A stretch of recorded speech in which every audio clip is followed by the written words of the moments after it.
Always remember what I said, anak ha. I-secure mo na ang pera mo sa bangko before you go to the Philippines. Mahirap na at baka manakawan ka pa sa daan. Paulit-ulit na paalala ng ina ni Jack. Matapos ng ilang buwang maipetisyon ni Jack ang mga magulang at kapatid sa Macau, ay uuwi siya upang hanapin ang kaligayahan. Walang tutol dito ang ginang dahil nasa tamang edad na si Jack.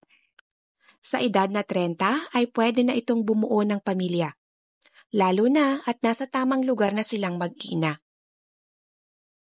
Yes, ma'am. Kahit saan namang lugar ay mayroon talagang taong ganyan. Don't worry at hindi ko naman nakakalimutan lahat ng bilin mo. Bahagyang ngiti ni Jack. Truth, katwiran pa ng iba ay dahil sa hirap kaya nila ito ginagawa. Aba, hindi rason yun para gumawa ng masama, no?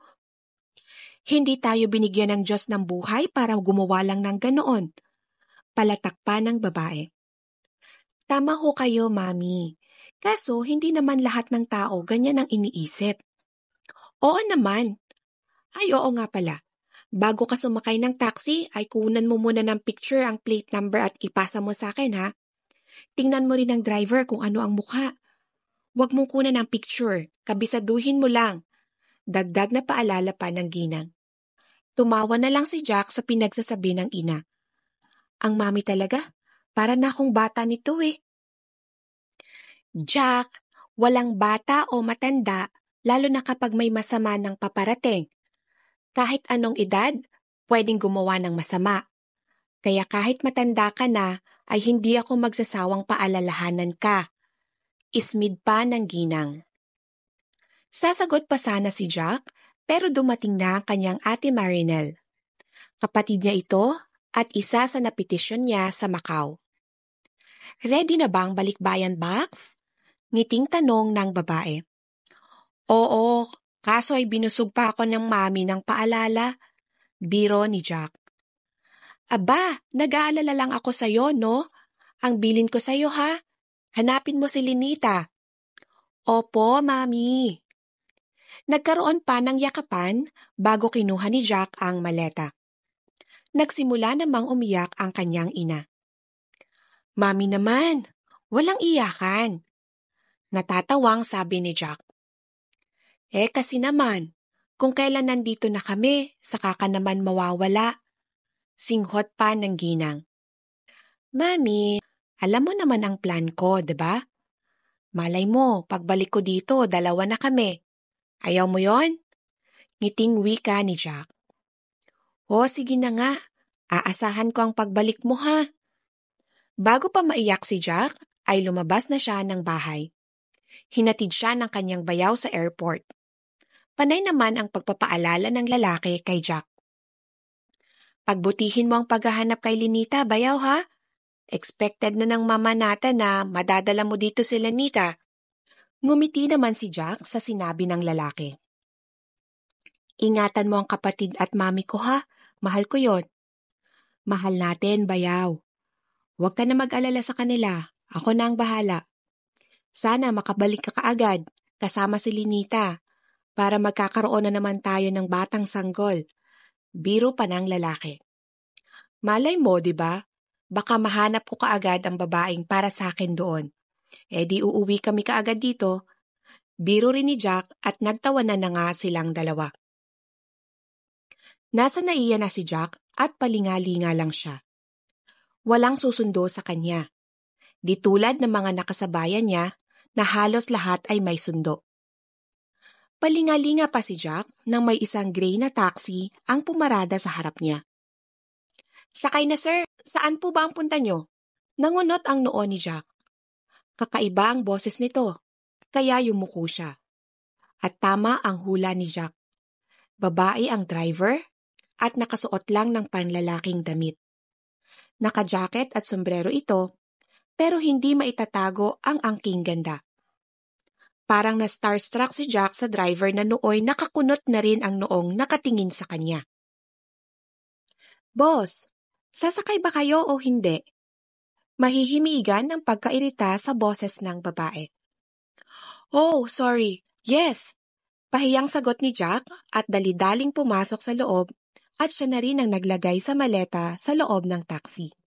Pagpasok pa lang ng lalaki sa taxi, ay nakafocus kaagad ang mata niya sa malaking ID na nakasabit sa unahan. Jill Naveda, 24 years old, Pasay City. Basa ni Jack sa information ID at may mukha rin ng babae doon. Hindi lang pala siya maganda sa personal. Photogenic rin. Sa loob-loob pa rin ng lalaki. Hindi na napigilan ni Jack ang hindi tingnan ang driver. At hindi siya nagkamali dahil sobrang ganda nga ng babae. Kakaiba ang angking ganda nito, na kahit sinong lalaki siguro ay mapapalingon. Matapos makuha ng babae kung saan bababa si Jack, ay hindi na ito nagsalita. Hindi rin naalibadbara ng babae sa pagtingin-tingin ng pasahero sa kanya. Sanay na ang babae sa ganoong klasing paghanga. Hindi iyon ang unang beses na nagka-interes sa kanya ang pasahero. May foreigner at mayayaman din siyang nakitang ganoon ang reaksyon pagpasok pa lang sa taxi. Pwedeng magtanong? Maya-maya ay tanong ni Jack. Tumango lamang ang babae, pero nakafocus pa rin sa daan. Bakit naman ganito ang trabaho mo? Ang ganda-ganda mo. Don't get me wrong ha, pero tingin ko hindi ka bagay maging taxi driver. Wika ni Jack. Bigla namang nag-init ang mukha ni Jillian. Diretsahan kasi kung magsalita ang pasahero. Pero sa halip na sumagot, ay itinaas lang ni Jill ang kilay at nag-focus pa rin sa pagmamaneho. Hindi ka ba natatakot sa trabaho na to? Diba delikado ito? Hirit pa ni Jack kahit hindi siya sinagot ni Jill. Hindi naman ho. Alam ba ng parents mo na ito ang trabaho mo? Oo naman po. At pumayag sila? Hindi makapaniwalang tanong ni Jack. Kailangan kong kumita eh. Kibit balikat naman ni Jill. Kumunot naman ang noo ng lalaki, na para bang hindi siya matatahimik sa klase ng trabaho ng babae. Para bang karga konsensya niya ang babae. Ang boyfriend mo, pumayag rin ba dito? Kung ako ang boyfriend mo, hindi kita papayagan sa ganitong uri ng trabaho. Anong magiging laban mo kung sakaling ma-hold up ka? Wag naman sana. Problemadong wika ni Jack. Hindi na nakatiis si Jill at tiningnan niya ang pasahero pero saglit lang. Maliit lang po akong tingnan pero marunong po akong manlaban. At may mga kasamahan po akong driver. Tutulungan nila ako kung sakali. Wika ni Jill. Kahit na, hindi mo hawak ang pagkakataon, lalo na at nagkalat ang mga masasamang tao. Sagot pa ni Jack na hinilot ang ulo. Para bang nararamdaman niya ang naramdaman ng ina. Amuse naman si Jill sa pasahero. Para bang isa itong boyfriend kung pangaralan siya. Hindi naman umimik si Jill at nakikinig lang. Kinikilig ang dalaga sa naiisip na para itong nobyo niya kung mangaral. Hanggang sa makarating na nga si Jack sa lugar na nais puntahan, ay doble pa ang binayad niya sa babae. Keep the change. Mag-iingat ka, okay? Hindi talaga ako pabor sa trabaho mo. Iiling-iling pa ni Jack. Sa oras na iyon ay ngumiti na ang babae. Para namang ayaw umalis ni Jack nang makita ang ngiti ng babaeng taxi driver. Hindi nito kayang bumaba. Okay lang ako, sir. Salamat dito ha. At sa pangaral. Mabait kang pasahero. Ngiti pa ni Jill na mas lalong nagpabili sa tibok ng puso ng lalaki. Pilit na bumaba si Jack dahil napaghahalataan na siya. Kumaway pa ang driver bago umalis. Napabuntong hininga na lang si Jack nang mawala na ang taxi sa kanyang paningin. Pumasok na siya agad sa bangko dahil idideposit pa niya ang perang nasa katawan lang niya nakatago. Pagpasok pa lang ni Jack sa dating bangko na pinagtatrabahuhan ng kanyang ina, ay nakilala niya ang babaeng pinapahanap ng kanyang mami. Recommended ito ng ginang para sa kanya. Jack? Jack Mendoza? Wika ng teller matapos basahin ang finilapan ng lalaki para sa pag-open ng account. Yes, ako yan. Bakit? Ah, wala. May kilala kasi kaming Mendoza dito. Cecil Mendoza ba? She's my mom. Ngiti ni Jack. Nanlaki naman ang mata ng teller. So, ikaw pala ang anak ni Ate Cecil. We don't know na ikaw pala ang gwapong anak ni ate na sinasabi niya sa amin. Maligayang wika ni Linita. I'm Linita, by the way. Pakikipagkamay ng babae kay Jack. Nice to meet you, wika pa ni Jack. Akala ni Jack ay mai-excite siya pagkakita sa pinapahanap ng mami niya. Hindi pala. Dahil hanggang ngayon ay nasa isipan pa rin ng lalaki ang extraordinary taxi driver, si Jillian. May pasalubong ba ang ate sa amin? Bawi ni Linita. Oh yes, wait. Hala, nasabi na lang ni Jack. Bakit? Naiwan ko ata sa taxi ang pasalubong sa inyo ng mami. Teka, puntahan ko muna sa office nila ha. Mabuti na lang at nabasa ko sa information ng ID niya. Nagmamadaling umalis ang lalaki, pero 15 minutos pa lang ay pumasok si Jillian sa bangko. Bit-bit ang isang malaking supot na naiwan ni Jack. May lalaki ba ditong nag-withdraw o deposit ng pera? Naka-jacket ng black, matangkad, gwapo? Tanong ni Jillian sa mga teller. Tumaas naman ang kilay ni Linita. Hindi makapaniwalang babae ang taxi driver. Baka iyan nga ang naiwan niyang pasalubong sa amin. Pumunta siya sa office niyo. Doon mo siya puntahan, ang tinig ni Linita. O sige, tanging nasabi ni Jillian at nagmamadali nang umalis. Nakatutok pa rin ang mga teller sa babaeng lumabas ng bangko. Nasa mukha pa rin ang pagtataka kung bakit babae ang driver ng taxi. Hindi lang basta driver. May taglay itong kakaibang ganda. Nagtagpo muli ang dalawa sa pangalawang pagkakataon. Sa opisina ng Star Taxi, nagharap ang dalawa. Maraming salamat, Jillian. Accept this money as a reward. Magiliw na bati ni Jack. Ay, okay lang po. Hindi naman akin yan, kaya isasauli ko talaga. Tsaka okay na po ako dun sa bayad mong doble. Nahihiya namang wika ni Sheil. O talaga? Sige, ililibre na lang kita ng pagkain. Tanghali na kasi, so please don't say no. Ayaw mo ng pera, di ba? Ililibre na lang kita. Pangungumbinsi pa ni Jack sa babae. Walang nagawa si Jillian kundi ang sumama sa lalaki. Sakay pa rin ang taxi na pinagmanehohan ni Jill. Maraming pagkain ang nasa harap ng dalawa. Natatakam naman si Jill dahil nagugutom na talaga siya. Saan ka ba nakatira? Maya-maya ay tanong ni Jack. Dito lang, malapit sa opisina. May bahay kayo? Nagre-rent lang. Sinong kasama mo? Magulang mo? Si Tatay Tasyong.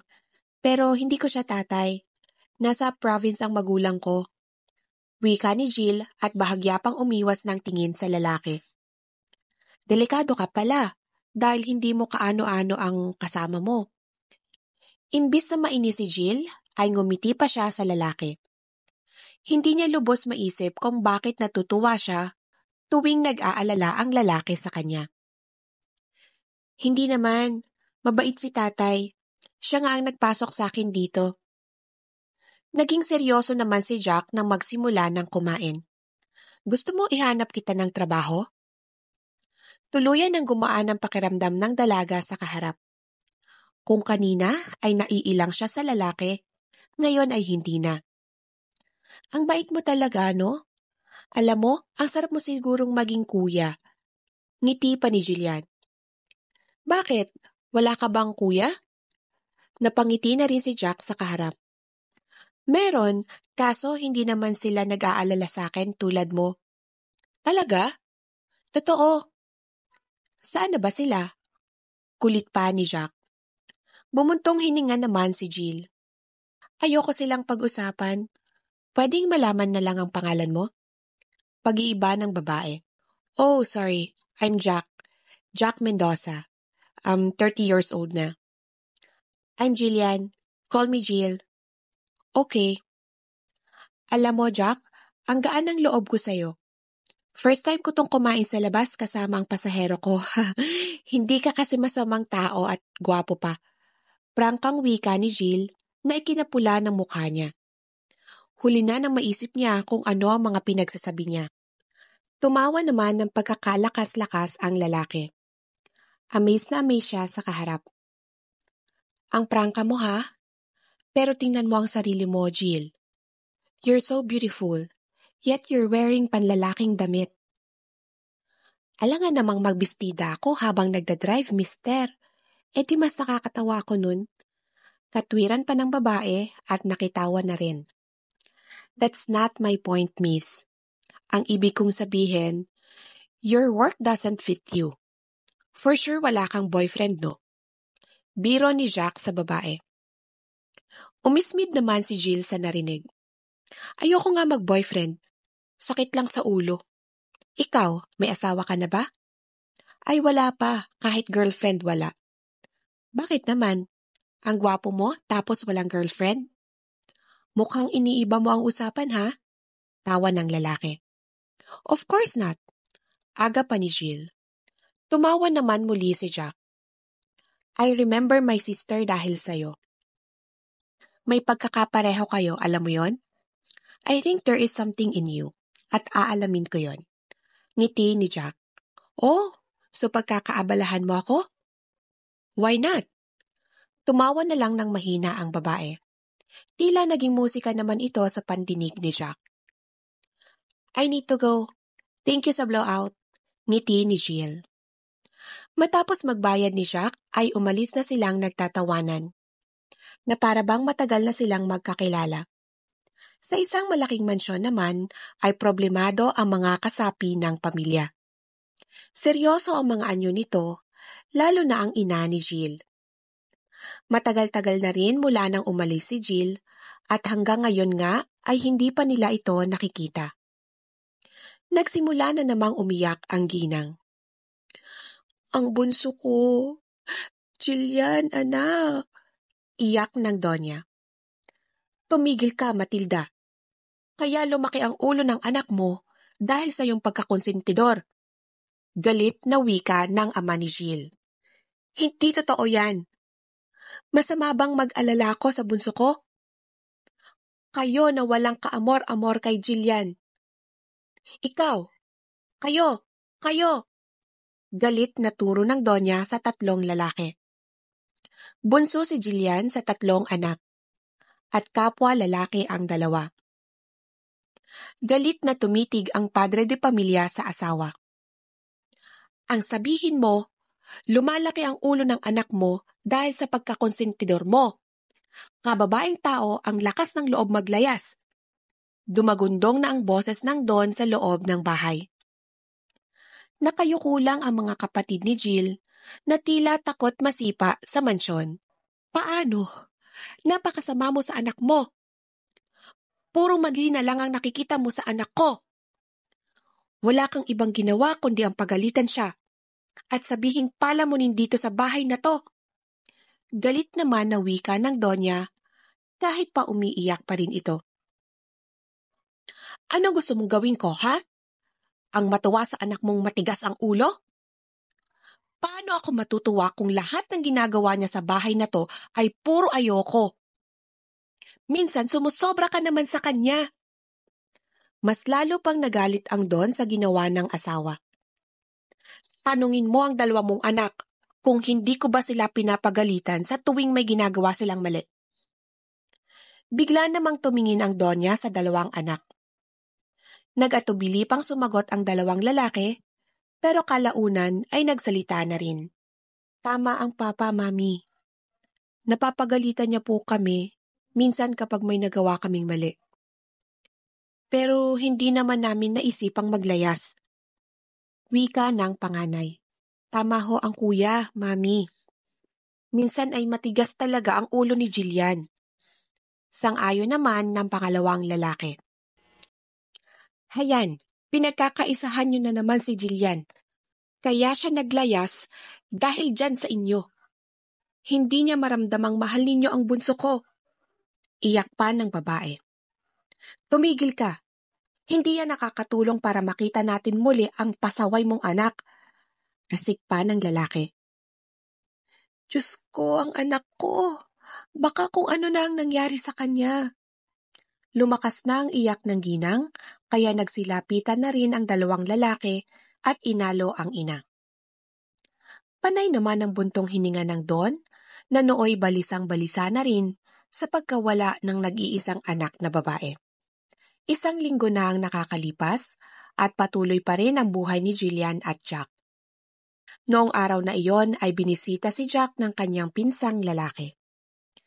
Talaga, insan? Magpapatayo ka ng bahay dito? Paano itong bahay niyo? Tanong ng lalaki. Oo, gusto kong magkaroon ng sariling bahay. Yung matatawag na akin talaga.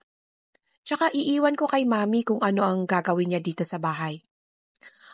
Ang main goal ko naman talaga kaya ako umuwi ay para magkaroon ng pamilya dito. At Pinay ang gusto ko. Kislap ng mga mata ni Jack. Ay ganun? So may girlfriend ka na? Wala pa. Gusto mo ihanap kita? Marami akong kilala at tiyak magugustuhan mo sila. Tumawa naman si Jack sa suggestion ng pinsan. Actually, insan, may nirecommend si mami sa akin. Dating ka-office mate niya sa bangko. Nakita ko na siya nung araw na pagdating ko. Kaso, walang spark insan eh. Walang say dito? Wika ni Jack sabay turo sa puso niya. Napangiwi naman ang lalaki sa narinig. Hindi niya lubos maisip na naniniwala pa pala ang pinsan sa true love. So, paano yon? Mas lalo pang lumuwang ang ngiti ni Jack nang maalala ang babaeng natipuhan niya. No worries dahil may nakilala na ako. At ibang-iba siya sa lahat. Hindi lang ako simpleng attracted sa kanya, insan. May dating din dito. Wika ni Jack. Napangiti na lang ang pinsan ni Jack at tinapik ang lalaki. Bilib na talaga ako sa iyo, insan. Ang bilis mong makakita. Maganda ba? Sobra. Ibang-iba tumitig. Nakaka-in love. In love na nga na wika ni Jack. Iiling-iling na lang ang lalaki at nag-usap pa sila ng kung ano-ano. Kinabukasan ay pumunta si Jack sa opisina ni Jillian. Namimiss na niya ang babae. Kaya nung malaman niya kung saan nakatira si Jill, ay pinuntahan agad ito ng lalaki. Ang matandang kasama ni Jill ang naabutan ni Jack sa bahay. Hintayin mo muna hanggang 6:00 ng gabi, iho. Ngiti ng matanda. Kayo ho ba ang kasama ni Jill dito, tatang? Ay, oo, iho. Ikaw ba yung may-ari ng bagay na naiwan mo sa taxi? Alam mo ba kung ano ang kwento ni Jillian bago siya napadpad sa akin? Ani ng matanda. Opo, ako nga po yun. Pero wala naman siyang naikwento sa akin nung kumain kami sa labas. Ay nakung batang yon. Naglayas pala sa kanila. Nakita ko na lang isang gabi na naglalakad mag-isa sa daan. Nung tanungin ko kung taga saan, bumulagta ba naman ang iyak? Kaya ang ginawa ko, inuwi ko siya dito sa bahay. May kwarto naman akong isa dito. Tapos, nagpumilit pang mamasada para makatulong sa akin. Taas na wika ng matanda. Nangunot naman ang noo ni Jack sa narinig. May naglalaro sa isip ng lalaki. At dapit 6:00 ay dumating na nga si Jill. Nagulat pa ang dalaga nang makita ang gwapong pasahero. Hindi pumayag ang babae sa paanyaya ni Jack, pero consistent si Jack at napapayag niyang muli ang babae na lumabas. Ikaw ha, baka mawili ako nito, sige ka. Biro ni Jill sa lalaki. At nasa harapan na nga nila muli ang pagkain. Pero imbis na tumawa si Jack, ay mas lalo pa itong naging seryoso. Sinabi sa akin ng tatang na naglayas ka raw sa inyo? Tanong ni Jack. Tell me the truth, Jillian. Bakit mo ginawa yon? Hindi alam ng dalaga kung bakit magaan ang loob niya kay Jack. Kaya nagdesisyon siyang sabihin dito ang totoo. Nagalit ako sa dad ko. Ang mga kuya ko. Wala silang ibang ginawa kundi ang pagalitan ako. He never said he's proud of me. Tanging sina kuya lang ang palaging nakikita ni daddy na tama at matalino. Napupuno rin ako, Jack. Iyak ni Jill. I understand now. Siguro nagsiselos ka sa mga kapatid mo. Pero mali pa rin ang ginawa mong paglayas, Jill. Yes, I know. Pero simula pagkabata, mali na lahat ang nakita ng daddy sa akin. Napapagod rin ako, Jack. Okay. Huwag ka nang umiyak. Patahan ni Jack sa babae at siya na mismo ang nagpunas ng mga luha nito. Naaasiwa naman si Jillian sa ginawa ni Jack. Masyado itong malapit sa kanya at parang nagrarambola na ang kanya mga laman loob dahil sa kilig. Naiintindihan ko na kung bakit ka ganyan. Gusto mong maging lalaki para maipakita sa papa mo na kaya mo na rin gawin ang mga nagagawa ng kuya mo. Now, don't cry. Masyado kang maganda para umiyak. Baka isipin ng lahat dito, inaway ko ang babaeng may kakaibang ganda. May ngiti pero seryoso na wika ni Jack. Inihatid pa ni Jack si Jill sa bahay ng matanda. May kakaibang tingin ng matanda sa dalaga pero hindi na lang ito pinansin ni Jill. Isang linggo na ang nakalipas ay hindi sinasadyang magkita muli si Jill at Jack. Naghihintay ng taxi si Jack at sakto namang si Jill ang kanyang naparahan. Is this destiny? Biro ni Jack pagpasok sa taxi. Sira? Saan tayo, boss? Biro naman ni Jill. Nakangiti ang dalaga pero hindi naman umabot sa mata. Naisip kaagad ni Jack na may problema ito. Alam na ni Jack ang tunay niyang nararamdaman sa babae. Sa isang linggong pag-iisip, ay hindi lang pala gusto ang nararamdaman niya dito. Mahal niya ang dalaga. Love at first sight kung tawagin ng iba. Kakain muna tayo, wala pa akong kain eh. Wika ni Jack. Hindi naman nakatanggi ang babae. Feeling niya ay baliwala ang oras sa tuwing kasama niya ang lalaki. Kumusta ka na? May problema ka ata. Panimula ni Jack. Ano ka ba? Pagod lang ako sa pamamasada kaya ganito ako kahagard. Sagot naman ni Jill na halatang may tinatago. Come on Jill, makikinig ako. Napabuntong hininga naman ng malalim si Jill. Akala niya ay makakalusot siya sa lalaki, pero hindi pala. Si Tatang kasi, uuwi na siya ng probinsya bukas. Kukunin na siya ng mga anak niya. Ganun ba? Anong problema? Ayokong maiwan sa bahay. Pero ayoko ring sumama sa kanila. At mas lalong ayokong bumalik sa amin, tulad ng sinabi ni Tatang. Problemadong wika ni Jill.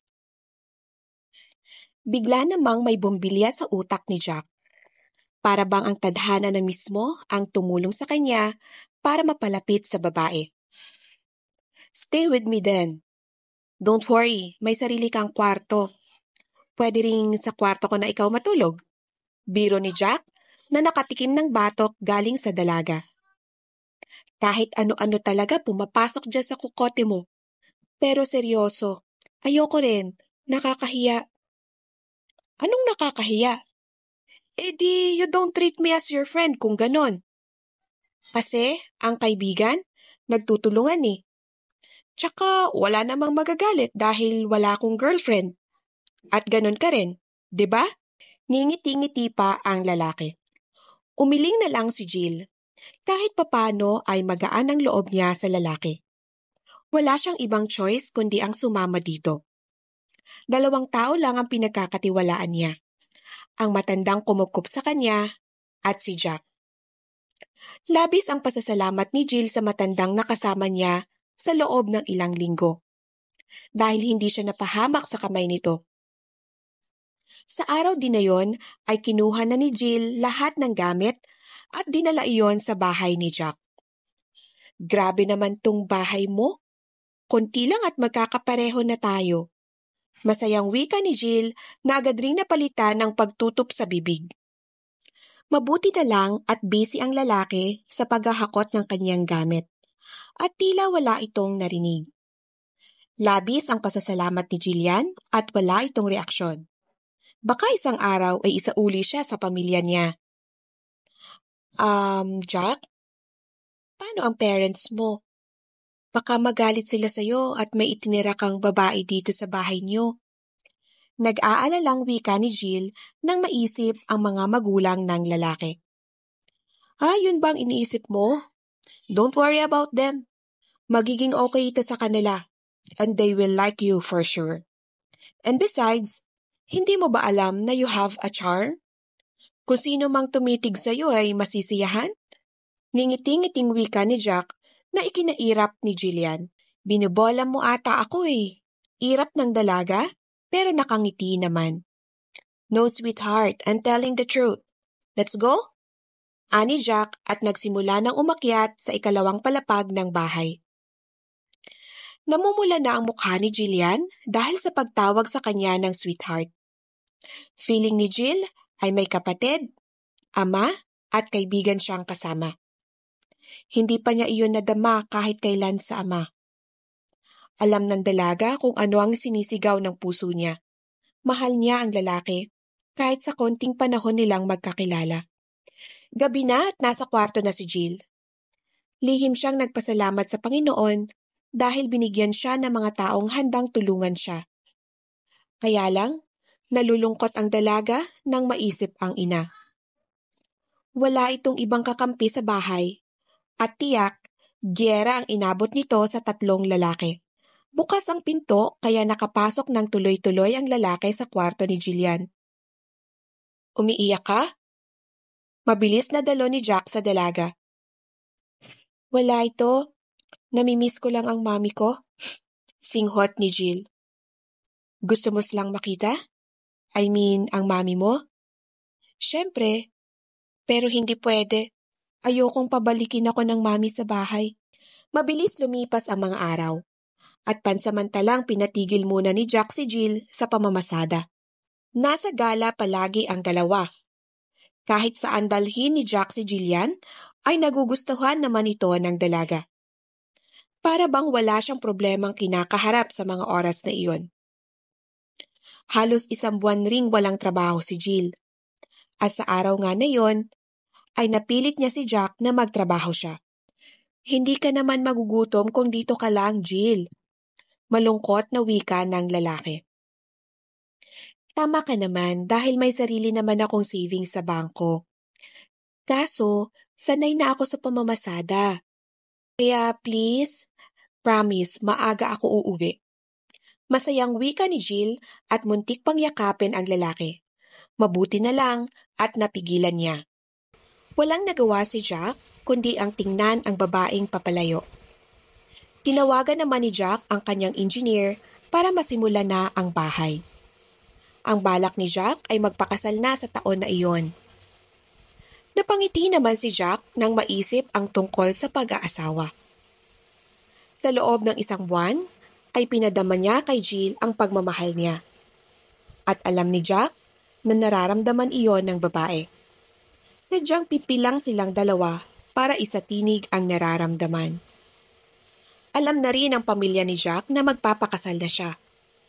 Pero hindi sa babaeng nireto ng ina. Shock pa nga ang mga ito, pero suportado naman siya.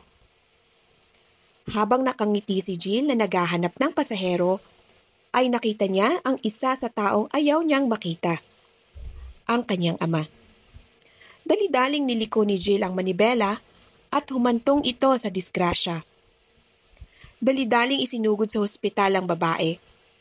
Nakuha naman ng mga doktor ang kontak ni Jack, kaya walang pinalampas ang lalaki at halos liparin na ang pinakamalapit na hospital. Nagising si Jillian na puro puti ang nakikita niya. Bigla naman siyang tinakasan ng dugo nang makita ang mukha ng lalaking nakita niya bago nawala ng malay. Ang kanyang ama. "It's okay, Jill. Don't move." Malamyos ang boses ni Jack na nasa tabi lang pala ng dalaga. Lumapit naman ang kanyang ama. Puno ng pagsisisi ang nasa mata nito. Kahit papaano ay nawala ang tensyon ni Jillian sa katawan. "Don't move, honey. It's all right." Wika ng matandang Don. Napaiyak na lamang si Jillian sa narinig. Buong akala niya ay galit sa kanya ang ama. Pero sa nakita niya sa pamilya ay hindi galit ang nasa mukha nito kundi pagsisisi. "Pa, Ma, Kuya, pwede bang iwan niyo muna kami saglit ni Jack?" Nahihirapang wika ni Jill. Tumango naman ang pamilya ng babae at sabay-sabay na lumabas. Mabilis na yumakap si Jack sa babae. "Pinakaba mo ko. Sabi ko naman sa'yo huwag ka nang pumasada." Paninisi ni Jack sa babae. "I'm sorry. Nakita ko kasi ang papa. Kaya natakot ako. Hindi ko naman alam na may sasakyan palang paparating. Mabuti na lang at ito lang ang nakuha ko." Hindi na sumagot ang lalaki at mas ibinaon pa ang mukha sa leeg ng babae. Mabilis lumipas ang 2 linggo at pwede na ngang umuwi si Jillian. Nalungkot naman ang dalawa dahil hindi na sila magkikita. "Bakit ka nag-iinom dyan?" Untag ng pinsan ni Jack. "Namimiss ko siya, insan." Di puntahan mo." Strikto ang papa niya at ang yaman-yaman pala nila. Iling ni Jack. Kahit patayin niya ang sarili sa pagtatrabaho sa Macau, ay hindi pa rin niya mapantayan ang babaeng iniibig. "Ay sus, ngayon ka pa naduwag. Naduwag ka sa yaman nila at sa papa niya." "Naging daga ako, insan." Buntong hininga ni Jack. Di maging tigre ka. Kahit pa dragon niyang makakaharap mo, wag mong atrasan. Kitang-kita naman na mahal mo si Jillian. Puntahan mo na." Napailing na lang si Jack. Tama naman ang pinsan niya. Mas mainam na yung sumubok. Saka na kapag pinalayas na siya ng magulang ng dalaga. Masaya si Jillian nang malamang nasa baba ng bahay si Jack. Binisita siya ng lalaki. Nagpaganda muna siya at nagsuot ng simpleng pambahay. Ayaw niya namang ipahalata sa lalaki ang pananabik niya dito. Sa pool area niya naabutan si Jack na nakatalikod. Labis ang galak na nararamdaman ni Jillian sa oras na iyon. Naka-wheelchair siya kaya hindi niya masugod ang lalaki. Miss na niya ito. "Hi, Jill!" Ngiting bati ni Jack nang malingunan ng babaeng nagpapatibok ng mabilis sa puso niya. "Here, flowers for you." Habol pa ng lalaki. Labis ang tuwa ni Jillian dahil red roses pa ang dala ng lalaki. Alam ni Jillian na may gusto sa kanya ang lalaki dahil nararamdaman niya ito. Hindi niya alam kung bakit hindi pa rin ito umaamin sa kanya. Kung pwede lang umamin ng babae, sa loob ni Jill. "Hoy, na-starstruck ka ata sa mga bulaklak." Untag ni Jack sa babae. Namula naman ang mukha ni Jill, saka tumikim. "I'm sorry, this is my first time na may matanggap na bulaklak. At paborito ko pa." "Thank you, Jack." Ngiti ni Jill. "Kumusta ka na? Sobrang namiss kita, Jillian." "Namiss? Namiss rin naman kita, Jack. Kaso hindi pa ako makakalakad ng maayos dahil hindi pa ako totally healed." "It's fine. I'm happy that you're okay." Wika ni Jack, sabay ganap sa kamay ng dalaga at pinisil ito. Para namang nakuryente ang babae sa ginagawa ni Jack. Hindi na niya binawi ang kamay sa lalaki dahil nagustuhan rin naman niya ito. Mabilis ang oras kaya nagpaalam na si Jack. Nangako rin ang binata na bibisitahin kinabukasan ang babae. May sasabihin ako sa inyo, and I don't want any of you to say no. Panimula ng Don sa harap ng mga anak at asawa. Nasa kalagitnaan sila ng pagdi-dinner nang magsalita ang lalaki. Next week ay sa Switzerland na tayo mamamalagi. Kailangan ng kumpanya natin ang tulong. Ito na nga ang sinabi ko noon, na dapat ay hindi ito ipinagkatiwala sa ibang tao. Nanganganib tuloy ang pinakamalaking kumpanya natin. Seryosong wika ng Don. Napatigil naman sa pagnguya ang kasapi ng pamilya, lalo na si Jillian. Nagsimula na naman ang ama nito sa pagiging bossy. Ni walang tumutol dito. Lahat nakayuko lamang. Hanggang matapos ang dinner, ay nagkanya-kanya na sila ng pasok sa kwarto. Naisip ni Jillian na nakauwi na nga siya sa bahay at nakasama muli ang pamilya, pero hindi naman siya masaya. Mas nadagdagan pa ang hinanakit niya sa ama. Agad tinawagan ng dalaga si Jack, kahit pa nakahiga na siya. Jillian? Anong nangyari? Kinakabahang tanong ni Jack. May problema, Jack. Next week aalis na raw kami papuntang Switzerland. Ayoko, Jack. Ayoko doon. Nagsimula nang umiyak si Jill sa lalaki. Hindi naman kaagad nakasagot si Jack. Natulala pa siya sa narinig. Hello, Jack? Nandyan ka pa ba? Singhot ng babae. Oo, sorry. Pero teka, next week? Bakit naman kay bilis? Anong gagawin niyo doon? Palubog na ang pinakamalaking kumpanya ng Papa, Jack. Kailangan naming sumama lahat doon. Jillian, ako ang unang makakamiss sa'yo kung aalis ka. Please, huwag kang pumayag. Kaya nga tumawag ako sa'yo. I need to get out of here. Impit na iyak ng babae. Pupunta ako dyan bukas. All you need to do ay matulog muna. Tahan na, hindi makakatulong sa iyong pag-iyak-iyak mo. Nakatulong ang paalala ni Jack kay Jill dahil kumalma ang dalaga. Hindi niya makayanang malayo sa lalaki pag nagkataon. Kinabukasan ay maagang nagising si Jill dahil akala niya ay maagang pupunta si Jack sa kanila. Ngunit iba ang nadatna ni Jill.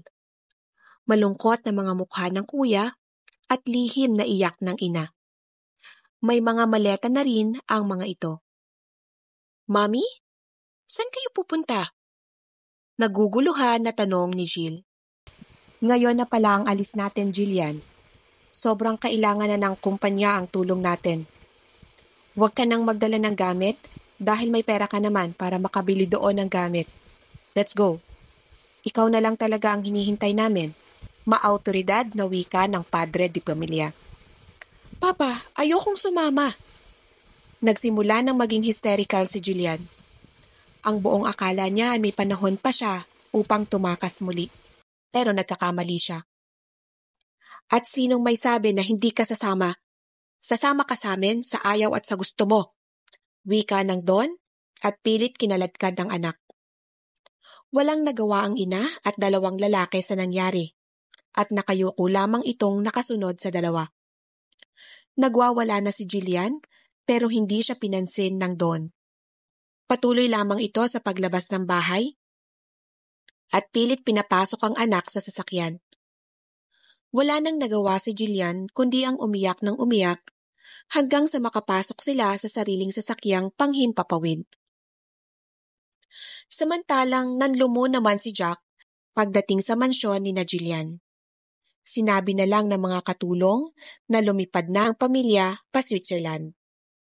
Halos araw-gabing lasing si Jack dahil sa pagkabigo sa babae. Umuwi na nga ang pamilya ni Jack pansamantala upang damayan ang anak. Pursue her, Jack. Hindi rason ang Switzerland upang hindi matuloy ang pag-iibigan ninyong dalawa. Samahan mong lumaban si Jillian. I can say that Jillian loves you too. Mahinahon na wika ng nanay ni Jack. Sobrang yaman nila, Mami. Anong meron sa akin? Itong pagiging engineer ko? Ang bagong tayong bahay? Iiling-iling na wika ni Jack. If Jillian loves you, no matter how poor or rich you are, matatanggap ka niya. And besides, tumira na siya sa iyo ng isang buwan, di ba? Nakikita mo bang maarte at hindi maka-adjust si Jillian sa ganitong buhay? No, Mom. She's so simple. Kaya nga hindi ako makapaniwalang sobrang yaman pala nila. Then chase her. Kapag umuwi ka ditong sawi, saka ko na masasabing si Linita ang para sa'yo. Pinal na wika ng mami ni Jack. Ginagawa lahat ng pamilya ni Jack upang matunton ang lugar ng pamilya ni Jillian. At hindi naman sila nahirapan dahil sobrang sikat pala ng pamilya nito. Kilala sa iba't ibang bansa dahil sa tinik ng negosyo. Nakatanaw lamang si Jillian sa malayo. Nakakalakad na siya. Pero parang wala namang kabuhay-buhay ang mundo niya. Pinagbawalan siyang gumamit ng cellphone o telepono ng ama. At hindi alam ng dalaga ay sa oras na yon, kaharap na ni Jack ang ama niya.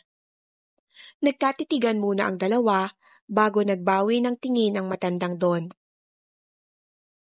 Andito ako upang mag-apply, sir. Huwag mo na rin po akong sahuran. Makita ko lang ang bunso niyo. Diretsyang wika ni Jack sa lalaki. Hindi naman nakasagot kaagad ang lalaki. Pinagtimbang muna ng Don ang lahat ng nangyari. I like your guts na pumunta dito mag-isa, Jack. Ngayon, pinatunayan mong mahal na mahal mo ang aking bunso. Panimula ng lalaki. Tumalikod ito at kumuha ng kape. Binigyan rin si Jack. I've been very hard on Jillian all the time. I am very sorry about that. Hindi ko alam kung paano ako hihingi ng tawad sa anak ko. At babawi ako sa kanya, Jack. Alam kong matutuwa siya kapag nakita ka niya. She's been silent since we arrived here. At labis akong nasaktan dahil muli, nasaktan ko na naman ang bunso ko. Malungkot na wika ng Don. Alam kong maintindihan ka niya, sir. Nakilala ko na ho ang anak ninyo. Ngiti ni Jack. Call me Dad starting today. Papa kasi ang tawag nila sa akin. Noon, ang tawag ni Jillian sa akin ay Daddy. Pero nag-iba ito nung palagi na akong mahigpit sa kanya. Ngumiti naman ang Don, pero hindi abot sa mata.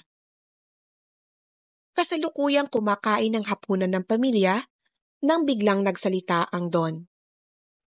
Jillian, anak.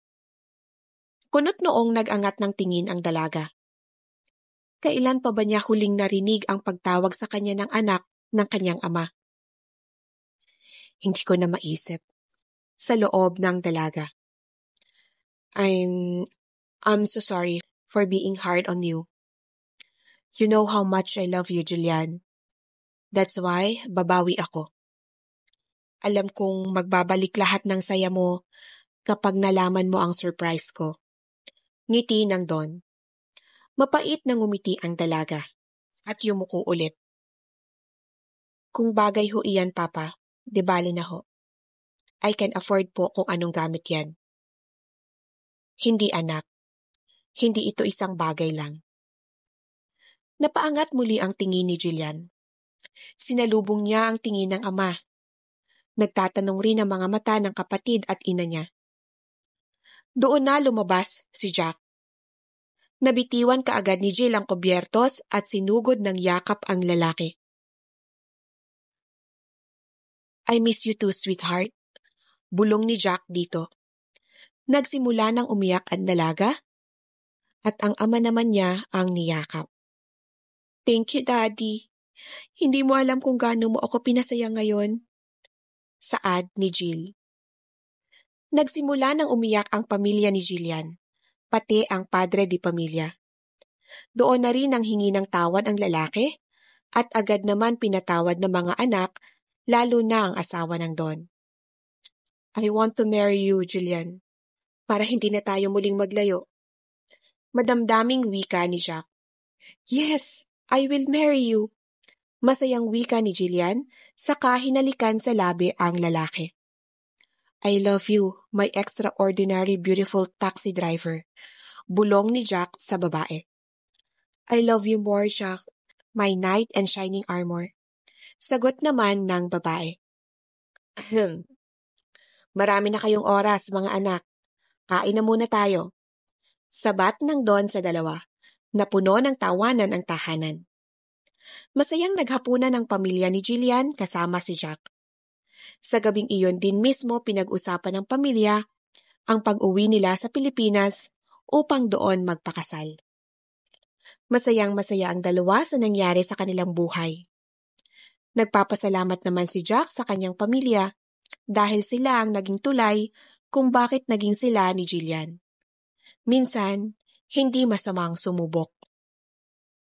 Hanggang sa maikasal si Jack at Jillian, ay nanatili na sa Pilipinas ang pamilya ng babae.